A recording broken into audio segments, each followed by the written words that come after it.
warahmatullahi wabarakatuh. Alhamdulillah wassalatu wassalamu ala Rasulillah. Allahumma inna nas'aluka qalban khashi'a wa 'ainan dami'a wa lisanan dzakira wa imanan laisa ba'dahu kufr.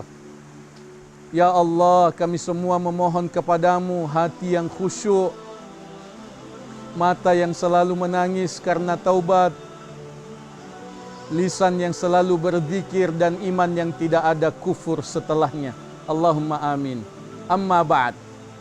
Kaum muslimin, pemirsa Selebes TV yang kami doakan semoga kita semua dirahmati oleh Allah Subhanahu wa taala. Renungan motivatif kita kali ini akan membahas tentang 5 kiat khusyuk dalam salat. Kita semua telah memahami bahwa substansi ibadah salat ada pada khusyuk. Khusyuk adalah roh, jiwa dari ibadah salat. Khusyuk adalah penghayatan dari ibadah salat. Kualitas ibadah salat kita itu tergantung pada khusyuk kita. Pemirsa yang budiman, Allah Subhanahu wa taala menjelaskan bahwa sifat orang yang beriman adalah khusyuk dalam salat. Allah berfirman di dalam surah Al-Mu'minun ayat 1 dan 2. A'udzubillahi minasyaitonir rajim. Qad aflahal mu'minun alladzina hum fi salatihim khashi'un. Sungguh beruntunglah orang yang beriman, orang-orang yang beriman, yaitu mereka yang khusyuk di dalam salatnya. Pemirsa, paling tidak kita akan membahas secara singkat 5 kiat khusyuk di dalam salat. Kiat yang pertama ialah mempelajari kiat untuk khusyuk dalam salat. Khusyuk dalam salat memerlukan ilmu.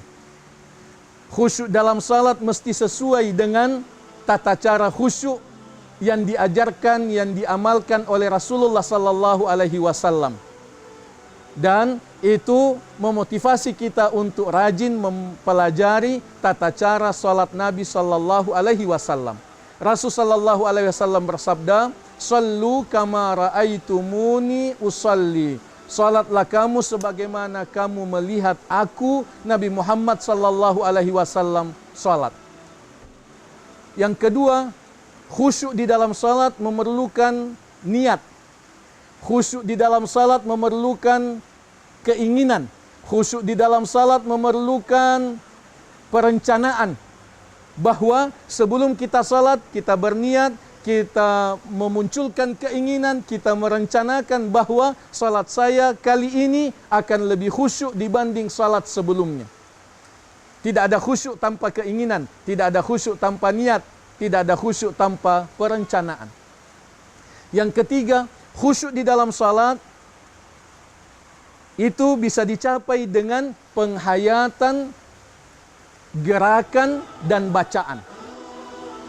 Kalau kita mau khusyuk dalam salat, kita mesti menghayati gerakan-gerakan salat kita dan bacaan-bacaan kita. Gerakan-gerakan salat kita hayati sebagai penghambaan diri kepada Allah, penyembahan kepada Allah, kesediaan taat kepada Allah Subhanahu wa taala. Dan bacaan-bacaan salat kita baca di dalam hati. Terjemahan bacaan salat kita baca di dalam hati. Lisan kita mengucapkan bacaan salat, hati kita membaca terjemahnya. Yang keempat, khusyuk di dalam salat hanya bisa kita capai jika kita merasakan, membayangkan bahwa hati kita tersambung dengan Allah Subhanahu wa taala. Karena salat adalah komunikasi antara kita dengan Allah Subhanahu wa taala.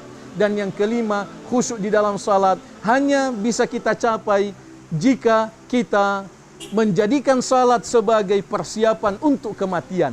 Zikrul maut di dalam salat, mengingat kematian dalam salat, itu adalah kiat untuk khusyuk di dalam salat. Pemirsa kaum muslimin yang kami doakan, semoga kita semua dirahmati oleh Allah Subhanahu wa taala. Itulah 5 kiat khusyuk dalam salat yang kita harapkan bisa kita amalkan dalam kehidupan keseharian kita. Mengingat bahwa salat adalah ibadah yang paling banyak kita kerjakan di dalam kehidupan keseharian kita. Salat wajib kita kerjakan 5 waktu. Salat-salat sunnah kita kerjakan puluhan rakaat. Sesungguhnya kita dituntut untuk meningkatkan kualitas salat kita dengan peningkatan kualitas khusyuk kita di dalam salat. Semoga Allah Subhanahu wa taala menuntun kita untuk meningkatkan khusyuk kita di dalam salat agar salat kita semakin berkualitas, salat kita semakin efektif. Itu sebabnya kita dianjurkan untuk selalu berdoa untuk meminta khusyuk di dalam salat. Antara lain doa yang diajarkan oleh para ulama, yaitu Allahumma inni as'aluka qalban khashi'a. Ya Allah, aku memohon kepadamu hati yang khusyuk, wa ainan dami'a, mata yang selalu menangis karena takut kepada Allah Subhanahu wa taala, wa lisanan dzakira, lisan yang selalu berzikir kepada Allah, wa imanan laisa ba'dahu kufur, dan iman yang tidak ada kekufuran sesudahnya. Demikian pemirsa renungan motivatif kita kali ini. Semoga diberkati oleh Allah Subhanahu wa taala dan dapat kita amalkan secara efektif dalam kehidupan keseharian kita. Terima kasih. Aku qouli hadza wa astaghfirullah li wa lakum. Wassalamualaikum warahmatullahi wabarakatuh.